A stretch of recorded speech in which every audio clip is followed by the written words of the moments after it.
मैं बहुत खुश हूँ। और आप सोचेंगे ठंडे आ गई, मैं बहुत खुश हूँ, ये कोई कहने की बात है क्या? हाँ, मैं बहुत खुश हूँ और मेरे साथ और भी माँ-बाप बहुत खुश हैं क्योंकि ठंडों की छुट्टियाँ लग रही हैं और बच्चे जो काम करते हैं बाहर और जो पढ़ते हैं वो सब विंटर वेकेशन में, थैंक्सगिविंग में, इन सब में घर आ रहे हैं। तो क्या कह रही ज़िंदगी में, मैं ममता तिवारी बच्चे घर आ रहे हैं और ज़िंदगी धड़क रही है पर बात करना चाहती हूँ। तो क्या कह रही है ज़िंदगी में, आप सबका स्वागत है। बच्चे घर आ रहे हैं और ज़िंदगी धड़क उठी है। और हर बार मेरा ये कथ्य रहता है, मेरी नज़्म रहती है, जो आप शायद कई बार सुन चुके होंगे, पर फिर भी कहने का मन होता है बच्चों के लिए कि फिर बचपन शब्द के साथ कुदरतन एक शब्द जुड़ जाता है, माँ का। माँ की यादों के साथ के बिना जो है ये जो कथन है ये अधूरा है कि बच्चों की यादों के साथ उसका मन बचपन के गलियारों में खुद भी घूमता रहता है और परिवार में चारों तरफ खुशी की लहर दौड़ जाती है या माँ जो है एक याद में डूब जाती है। बात यह है बच्चों को याद करते हुए जब तब वो यादों की फिसल पट्टियों पर फिसलने लग जाती है। पलंग के नीचे से एक पुराना बक्सा खींचती हूँ, खोल के एक एक याद सहेजती हूँ, बक्स बंद कर देती हूँ ताकि यादें कहीं न बिखर जाएं तुम्हारे खिलौनों की तरह। पहले क्या होता था, हमारे लिए दिवाली, दशहरा, होली, ईद वगैरह जैसे त्योहार आते थे और आज हमारे लिए सबसे बड़ा त्योहार हो गया है बच्चों का घर आना। अगर मैं अपनी ही कॉलोनी का स्टेटस बताऊं तो लगभग 80% माता पिता अकेले रह रहे हैं। बच्चों का आगमन उनके जीवन में खुशहाली लाता है। बच्चों का आगमन जीवन में खुशहाली लाता है। हिंदुस्तान की केवल बात नहीं कर रही हूँ, ये वो बच्चे हैं या तो विदेश में पढ़ रहे हैं या बाहर नौकरी कर रहे हैं या कहीं और सेटल हैं। कॉलोनी में शाम को ही जब सब महिलाएं एकत्र होती हैं तो अपनी खुशी जाहिर करती हैं। पुरुष अपनी भावनाएं छुपाकर थोड़ा सा दोस्तों में करे, हाँ बेटा बेटी आ रहे हैं, आजकल ये काफ़ी व्यस्त चल रहे हैं उनकी तैयारियों में। व्यंजनों की लिस्ट बन रही है, रजाइयाँ धूप में डाली जा रही हैं, उनकी अलमारियाँ साफ़ हो गई हैं, नए चादर बिछाए जा रहे हैं। घर के बड़ों ने कहा था इतनी दूर मत भेजो, पर उसने कहा था मुझसे कि मुझे एक अवसर तो दो माँ, मुझे एक अवसर तो दो माँ, मैं उड़ना चाहता हूँ, भले ही पंख छोटे हों अभी मेरे, शायद मैं गिर जाऊँ पर मैं गिर के उठना चाहता हूँ। मुझे एक अवसर तो दो माँ, मैं दुनिया देखना चाहता हूँ। भले ही आंखें अनुभवहीन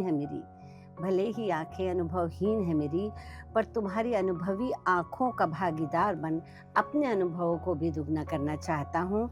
मुझे एक अवसर तो दो माँ, मैं कुछ नया करना चाहता हूँ।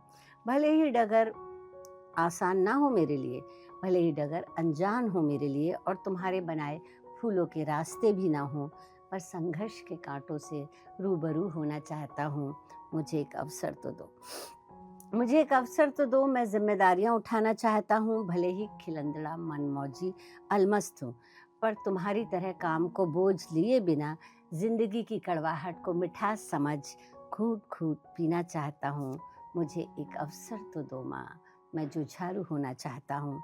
भले ही दुर्गम पथ पर पैर न रखा हो मैंने, पर तुम्हारे कोमल पंखों की गर्माहट से निकलकर रोज़मर्रा की आपाधापी से जूझना चाहता हूँ। मुझे एक अवसर तो दो माँ, मैं होना चाहता हूँ। भले ही नाम की तख्ती मेरे जीवन पे तुम्हारी लगी रहे, पर उस नाम को सिर आंखों पर लिए मैं अपना वजूद पाना चाहता हूँ। मुझे एक अवसर तो दो माँ, मैं उड़ना चाहता हूँ। और जब उसने ये सारी बात, जिसे मैंने आपको कविता के फॉर्म में सुनाया है, जब मुझे एक इंग्लिश लेटर में मिली तो मुझे लगा कि मुझे वो अवसर बच्चों को देना चाहिए जो वो चाहते हैं, और हम सभी ने दिया। मैं देख रही हूँ मेरे चारों तरफ के लोगों ने बच्चों को वो चुनने का अवसर दिया जो हमें नहीं मिला था, पर हम इसके लिए मैं रिग्रेट नहीं करी, पर मैं चाहती हूँ कि वो भी रिग्रेट ना करें। तो मुझे लगता है हम सब जितने मित्र हैं सब ने अपने बच्चों को अवसर दिया कि जो वो जीना चाहते हैं वो जिए। अब क्या है कि अब सिवाय उसका कमरा संवारने के, पुराने एल्बम देखने के, अब मेरी ज़िंदगी में यही रह गया है। शाम से मोबाइल देखना शुरू हो जाता है माँओं का, क्योंकि समय के हिसाब से हमारी शाम उनकी सुबह होती है, तो हम फ़ोन लिए घूमते रहते हैं। पिता लापरवाह होने का नाटक करते हैं, उन्हें मालूम है कि माँ के पास ही बच्चे फ़ोन करेंगे, लापरवाह होने का नाटक करते हैं और फिर फ़ोन रखते ही से पूछते हैं ठीक तो है, पैसे वैसे तो नहीं चाहिए उसे। और मैं जो है फिर यादों में डूब जाती हूँ। वहाँ बनाए मेरे दाल चावल याद करते हो, वहाँ बनाए मेरे दाल चावल याद करते हो, यहाँ गैस पे चढ़ी मेरी दाल जल जाती है। मैं नहीं चाहती कि आए तुम्हारी याद ज़्यादा, तो रसोई में आजकल कम ही जाती हूँ। तुम्हारी कोई शर्ट हाथ में आते ही उसे धोने का सोचती हूँ, पर तुम्हारी महक न मिट जाए कहीं, इसलिए झट फिर सहेज लेती हूँ। छोटे वाले के बालों में तेल लगाते वक्त तुम्हारा रूखा चेहरा याद आता है। खाने बैठती हूँ तो चटपटे आलू देखकर निवाला अटक जाता है। सोचो सोचो, तेल मिर्च मसालों में इस कदर बसे हो तुम, तो जिंदगी में किस शिद्दत से घुले होगे। एक बात जरूर अच्छी हो गई कि हमारे सिखाए संस्कारों की वो कदर कर रहे हैं। भारत में होते तो लगता शायद भगवान को प्रणाम करने को करेंगे कि नहीं, अब त्योहार की मैं उन्हें समझ है कि नहीं।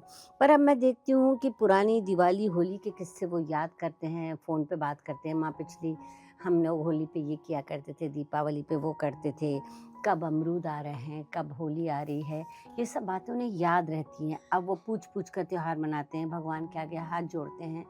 वहाँ विदेश में मंदिर ढूंढ ढूंढ कर जाते हैं कि वहाँ उन्हें हिंदुस्तानी लोग मिले, और जिस गुजिया की तरफ वो देखते भी नहीं थे उसको बाकायदा कुरियर से मंगवाते हैं खाने के लिए। माएँ जो एयरपोर्ट स्टेशनों पर अभी ठंड में इंतज़ार करती हैं, उनका दिल जैसे ट्रेन या प्लेन रुकता है, उनका दिल कानों में बज उठता है, और उसमें जो है एक दिल अजीब सा धड़कता है, और दूर से देख के ऐसा लगता है हाय तुम कितने दुबले हो गए, पर कह नहीं पाती हूँ, या फिर इतने बड़े हो गए थू थू थू थू नज़र न लगे, ऐसा भी मन में दोहराती हूँ। और एकदम से गले लगाने में थोड़ी झिझक सी होने लगती है। अब तुम बड़े हो गए हो, मेरी बाहों में नहीं समाते, नहीं डरने पर अब रातों को जगाते। बारीक सी डोर से बंधे हैं हम, नाभि के संबंधियों आसानी से नहीं डगमगाते। अब तुम बड़े हो गए हो। मेरी धुंधली आंखों में लेकिन ख्वाब सिर्फ तुम्हारे ही आते, अपने सफ़ेद बालों को गिन जोड़ती हूँ तुम्हारी उम्र, पर उंगलियों में अब अंक नहीं समाते। मैं जानती हूँ अब तुम बड़े हो गए हो, पर जाने क्यों अब भी आंगन में नन्हे पैरों से भागते नजर आते, और मुझे तो सदा झूले में ही खिलखिलाते नजर आते। चीरने चले हो आसमान का सीना, पर मुझे तो सदा झूले में ही खिलखिलाते नजर आते। तुम्हारी नज़रों से देखना चाहती हूँ दुनिया को, मेरी आंखों में तो अब कोई नज़ारे नहीं आते। आकाश के तारे छूने चले हो तुम, पर मेरे मन के गगन पर तुम सदा मधुर मधुर मुस्कुराते। तो चूँकि वो डाइटिंग पे हैं, उनका कहना है कि वो कुछ हैवी नहीं खाएंगे, और मन है कि तरस रहा है कि हम ये भी बना दें वो भी बना दें, और आखिर इस तरह से मैं आग्रह करके उनका व्रत तोड़वा देती हूँ, और उनकी मनपसंद डिश परोस के उनसे पूछती हूँ, और क्या कह रही है ज़िंदगी।